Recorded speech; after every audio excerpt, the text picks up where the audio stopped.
Ja, alles, was Sie haben. Sie können sie haben, Mister.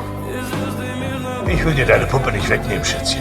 Als meine Enkeltochter in deinem Alter war, hatte sie genauso einen. Wie hieß sie?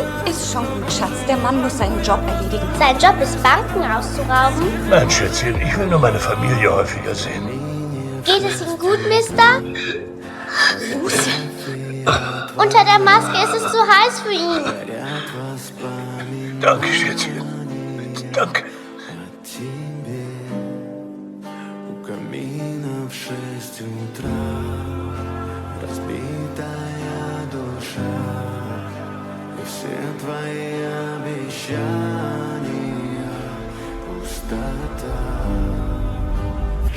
Er ist nicht hier. Ganz sicher?